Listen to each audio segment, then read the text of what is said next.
Uchaguzi mkuu wa mwaka 2025 tunataka kubeba wajibu wa kutoa jukwaa kwa wapiganaji, kwa wapambanaji kutoka vyama mbalimbali vya siasa na wanaharakati wasio na vyama ambao wanataka kuiwajibisha CCM kupitia uchaguzi mkuu wa mwaka 2025.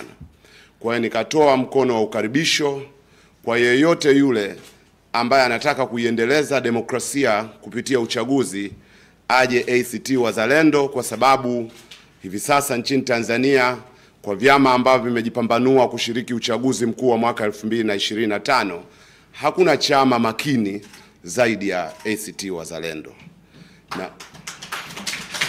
Na mara zote wapiganaji ambao wamegonga mlango hapa ACT Wazalendo tumekuwa tukiwapa heshima ya kuwapokea. Kwa hiyo leo ninayo furaha ya kuwaleta mbele yenu wapiganaji wawili wakubwa kabisa katika siasa za Tanzania ambao wamepata heshima ya kupokelewa na katibu mkuu wa chama.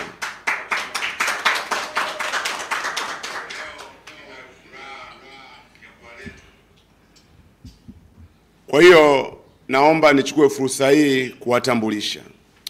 Kama mnavyowaona tunao wapiganaji wawili hapa, na kwa wafuatiliaji wa mambo bila shaka wanafahamika.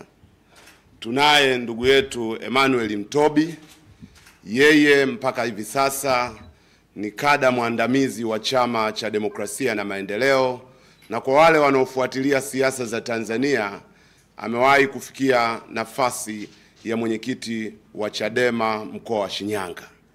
Lakini pia amekuwa mpambanaji wa mstari wa mbele kuipigania na kuitetea Chadema kuhakikisha kwamba inatimiza malengo yake ya kisiasa. Ameniandikia barua rasmi jana akisema kwamba anayo nia ya kujiunga na chama cha ACT Wazalendo, na sisi bila kuchelewa leo tunamkaribisha ACT Wazalendo. Wa pili anaitwa ndugu Glory Tausi, na yeye ni kada mwandamizi, na niseme hili kwamba mambo mengi yanayotokea katika vyama vya siasa huwa yanapikwa, huwa yanaandaliwa. Kwa bahati mbaya Watanzania wanapata nafasi ya kufahamu yale yanayoonekana bayana hadharani, hawajui juu ya wapishi wa mambo. Kwetu sisi, na nilisema katika mazungumzo yangu huko nyuma, tunaofuatilia nini kinaendelea katika vyama mbalimbali na kuwafahamu wapishi wa mambo. Tunamfahamu Glory Tausi kama moja ya wapishi muhimu wa mipango ya mageuzi ya kidijitali katika Chama cha Demokrasia na Maendeleo. Amefanya mchango mkubwa katika programu ya Chadema Digital, na yeye pia aliwasiliana na ofisi ya katibu mkuu ya ACT Wazalendo jana akieleza kwamba anataka kujiunga na chama cha ACT Wazalendo. Bila kulaza damu, leo tunamkaribisha katika chama cha ACT Wazalendo. Nitumie fursa hii pia kuwatangazia wapambanaji wengine. Kama nilivyosema kabla, hakuna jukwaa kwa mtu yeyote anayetaka mapambano ya kweli katika vyama ambavyo vimetangaza kushiriki uchaguzi mkuu wa mwaka 2025 zaidi ya ACT Wazalendo. Kwa hiyo ninatangaza tena ukaribisho kwa wapiganaji wote. Na sisi kwetu huu ni mwaka wa kazi. Ni mwaka wa kukiwajibisha Chama cha Mapinduzi. Kama tulivyosema, tunajipanga kuzuia mbinu zote chafu za CCM na dola kuhakikisha kwamba tunashinda uchaguzi huu wa mwaka 2025. Kwa hiyo tunawakaribisha sana, na ukija upesi ni kazi. Na bahati nzuri hawa tunaowasajili hivi sasa ni watu wa kazi. Kwa hiyo tuwakaribishe kwa makofi mengi sana. Kwa hiyo tutafanya mambo mawili hapa. La kwanza, tutawakabidhi kadi zao kwa sababu wamekwisha sajiliwa, lakini pia tutawakabidhi katiba za chama ili wafahamu miongozo, sera, taratibu na mienendo katika chama cha ACT Wazalendo. Lakini kwa vile leo ni siku yao, pia tutawapa nafasi ya kuzungumza na Watanzania hapa waeleze kwa nini wamejiunga na chama cha ACT Wazalendo. Sasa tumeshauriwa kwamba tutakabidhiana hapa, na sauti yangu ile mwenye kadi wapiga picha, tuko eneo sahihi hapa, ni sahihi. Nipatie mmoja mmoja mhusika. Taanza na Mtobi, jamaa yangu huyu bwana. Hii kadi inaitwa kadi ya Maalim Seif.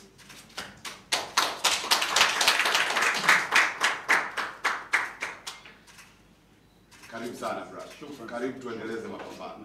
Karibu sana. Nashukuru. Asante sana. Asante sana.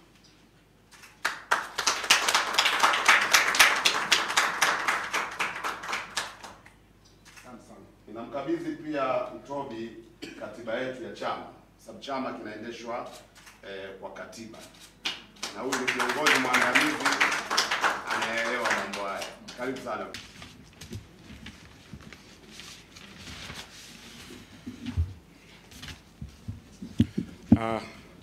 Awali ya yote tunamshukuru sana Mwenyezi Mungu kwa kuweza kutukutanisha wote mahali hapa tukiwa wazima.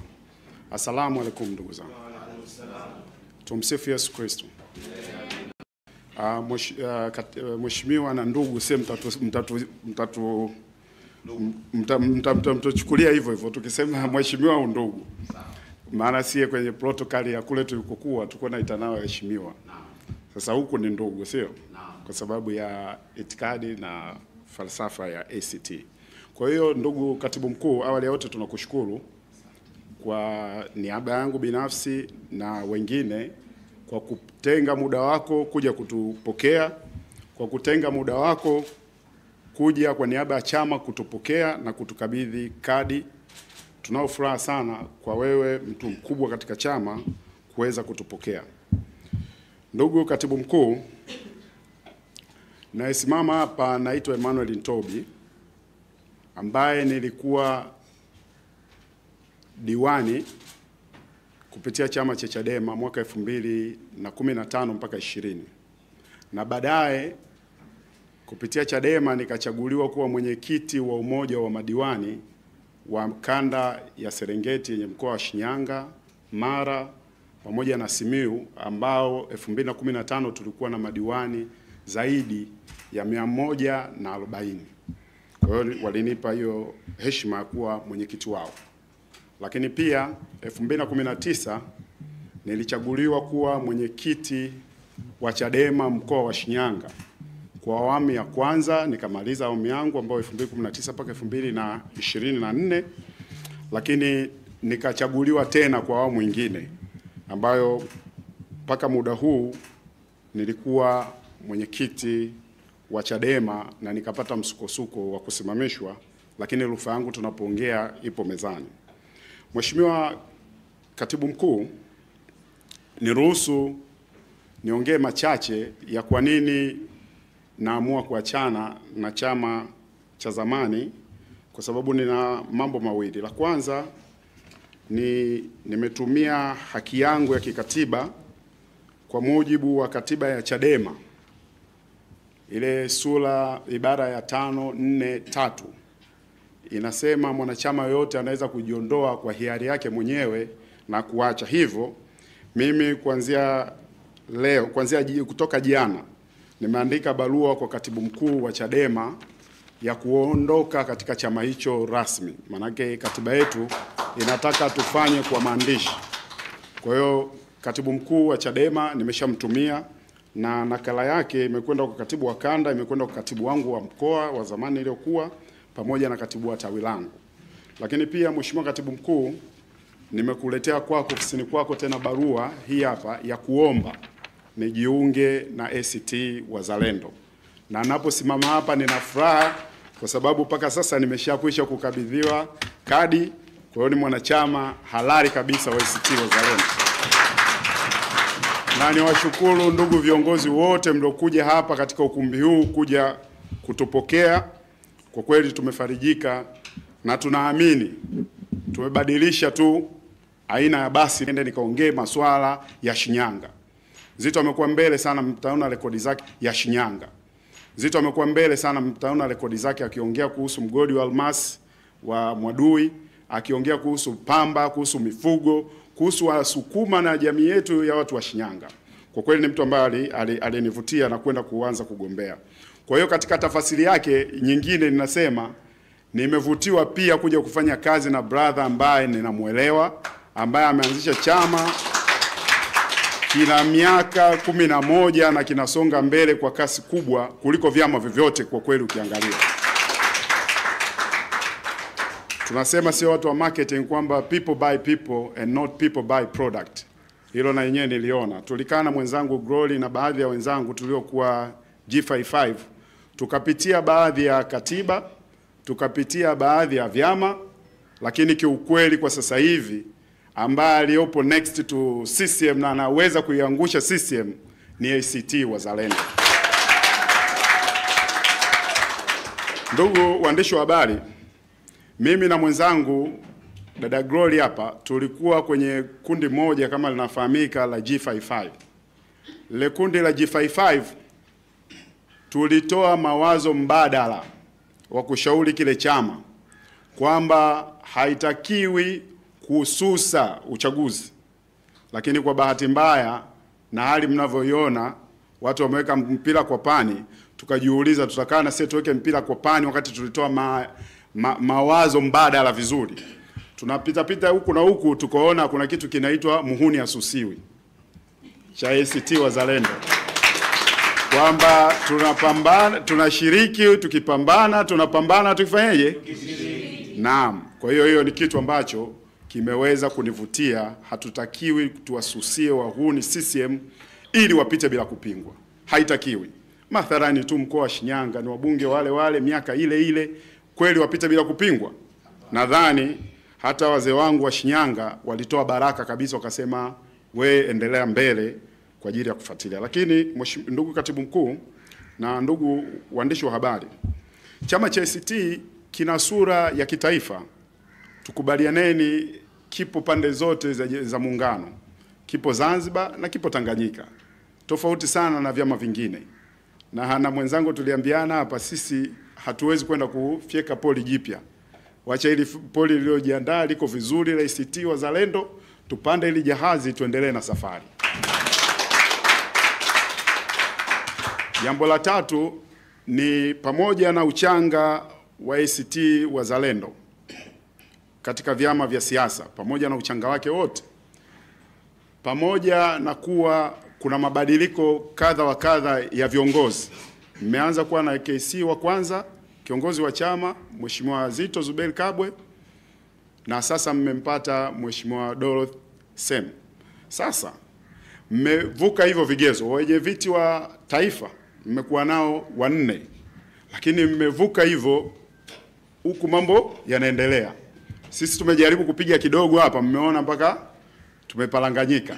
Kwa hiyo inaonekana ACT kuna ukomavu, kuna utulivu wa kisiasa, jambo ambalo limetuvutia.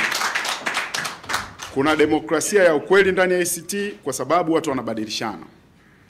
Hata tu kwa akili ya kawaida, wakati anaondoka hayati Maalim Seif, hauwezi kudhani kama Mheshimiwa Omo angeweza kukivusha hiki chama, lakini ndo mtu unamuona yuko Simiyu, yuko wapi, anapiga kazi. Kwa kweli ongeleni, na kuwa na uongozi madhubuti wa ACT umetuvutia. Lakini jambo la 4, kujitokeza kwa chama kusimamia maadili ya uwajibikaji na uwazi kwa viongozi. Tukifanya tathmini tu mnyonge mnyongeni, lakini haki yake mpeni. ACT na composition ya kuwa chama kabisa cha upinzani kwa sababu ya ile model iliyopo. Ni chama pekee ambacho kinafanya tathmini, kinaongea kuhusu uwajibikaji wa serikali kupitia ripoti ya CAG kwa miaka yote mfululizo. Hata chama tawala kinaiogopa ripoti ya CAG, lakini nyie ACT mmekuwa mkichambua, mkitupa kwa lugha rahisi wananchi, na hapo mnaonekana mnataka kuiwajibisha serikali. Hivyo ni kitu ambacho kinatuwia na kuvutiwa kuja kwenu ili tuendelee harakati. Lakini si hilo tu, mmekuwa na kitu kinaitwa baraza kivuli. ambao mna wizara zinawasemea watu kwenye sekta ya afya, kwenye sekta kila ya sekta mnao wasemaji wa kisekta, tofauti kabisa na vyama vingine ambavyo vyenye umri mrefu katika mageuzi, lakini haviwezi kuwasemea wananchi kuonyesha ni mbadala wa serikali ya CCM. Ndio maana tumeangalia, tunaona ACT Wazalendo mko tayari kuwa mbadala na kuchukua dola mwaka huu inshallah. Tunaona tuje tujiunge na nyinyi. Lakini pamoja na hiyo, imani yangu na itikadi ya ACT Wazalendo ya ujamaa wa kidemokrasia na uzalendo, hili jambo ni zuri kuliko yote. Lazima taifa letu tujifunze kuwa na wazalendo wa nchi yetu, tujifunze kuwa wazalendo wa taifa letu na kesho yetu. Lakini kupitia hiyo ACT mna ile kitu inaitwa sera ambayo mnaita sera taifa la wote kwa maslahi ya wote, jambo ambalo ni jema. Sasa hivi kuna classes kubwa sana katika taifa letu, iwe kimatibabu, iwe afya, elimu, mambo ya kijamii, uchumi, lakini ACT inaonyesha ina cut close. Na ACT ambacho kinavutia kingine ni namna ya viongozi wake. Ameeleza vizuri sana da Glory hapa. Kuna makundi, baadhi ya vyama imeacha mbali sana. Kundi la wanawake pamoja na vijana wameachwa mbali sana kwenye vyama. Angalia kwenye chama cha ACT, makamu mwenyekiti ni kijana Mchinjita. Huwezi kumlinganisha na mzee Wasira, sio?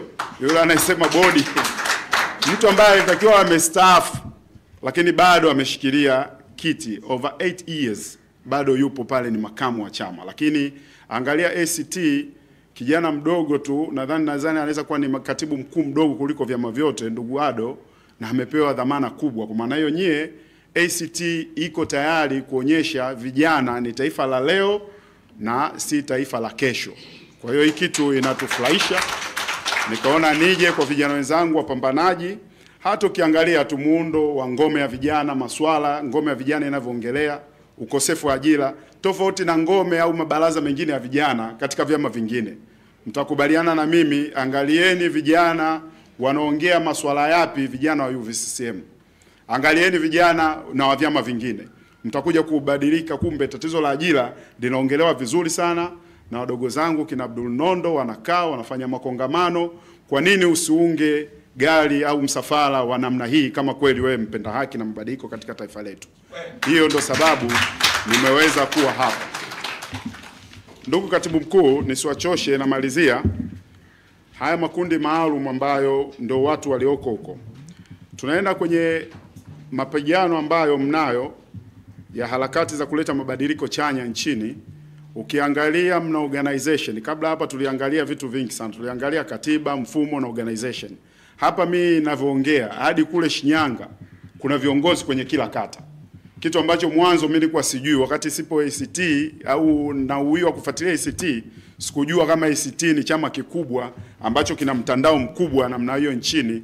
Kwa hiyo tumeona na nimeona ni vema tarehe ya leo nije rasmi mbele ya Tanzania, mbele ya rafiki zangu, ndugu na jamaa, kuwajulisha ninajiunga na chama cha ACT Wazalendo, na mimi ninaamini kabisa muhuni asusiwi. Tutashiriki na kupambana naye huku tunachuana. Nashukuru sana Mheshimiwa Katibu Mkuu kwa kutupokea. Asanteni sana ndugu viongozi. Nashukuru sana. Sasa mmewasikia au sio? Na mnaona uwezo wao au sio? Dalili ya kwamba kumekucha au sio? Ndio. Maswali waandishi. Kama kuna mtu ana swali tutawaruhusu ikiwa nimeketi. Nani ana swali? Kama hakuna maswali tusonge mbele. Nani anataka kuuliza swali? Waandishi. Karibu, utataja jina lako na chombo chako. Na utatuambia swali lako unalielekeza kwa nani ama wote. Naam, karibu. Asante. Kwa majina naitwa Alex Manuel, natokea Watetezi TV. Na maswali mawili. La kwanza kwa Lazatopi, amezungumzia kuhusiana kwamba kuna demokrasia ya kweli kwa sababu watu wanabadilishana. Nataka nimuulize swali moja kwamba je, ndani ya Chadema kuwa na uongozi wa kubadilishana? Lakini pia sister hapa amezungumzia kuhusiana na swala la haki za wanawake ndani ya chama cha ACT Wazalendo. Lakini pia nataka nimuulize maswali. Tumekuwa tukishuhudia na tunaendelea pia kushuhudia ndani ya chama cha demokrasia na maendeleo Chadema, ambacho kilikuwa ni chama chako awali, kikiwapa nafasi kubwa na sehemu kubwa ndani ya Chadema wanawake, na hadi sasa wanawake wanaendelea kuwa sehemu ya uongozi wa chama cha demokrasia na maendeleo Chadema. Kwa nini useme hivi wakati hata ndani ya Chadema pia kulikuwa na wanawake ambao walipewa nafasi kubwa hasa ndani ya chama hicho? Lakini swali lingine la mwisho kwa Lazantobi ni kuhusiana na swala lake la kuondoka ndani ya Chadema na kujiunga ndani ya chama cha ACT Wazalendo. Tumekuwa tukishuhudia mgogoro ambao ulikuwepo ndani ya chama cha demokrasia na maendeleo Chadema hadi kufikia hatua ya yeye kuweza kuvuliwa wenyekiti wa Chadema mkoa wa Shinyanga. Je, ndani ya chama cha ACT Wazalendo, in case kama ikitokea kuna mgogoro, unaweza pia kuondoka ndani ya chama hicho kwa sababu viongozi na uongozi mzima wa chama cha ACT Wazalendo hawatakuwa na maelewano mazuri? Asante kwa maswali hayo matatu mazuri. Mwingine? Swali jingine? Yameisha. Sawa. Nadhani wamewaelewa sana. Kwa hiyo tutaanza na kama tulivyoanza na Glory juu ngazi za juu kabisa, kuanzia ngazi ya mwenyekiti, makamu mwenyekiti, katibu, naibu, zote zimebeba wanaume. Kwa hiyo ninaposema ACT inaishi falsafa ya usawa wa kijinsia kwa vitendo, ninamaanisha, na nadhani hilo hata wewe unaweza ukawa umeliona. Asante sana.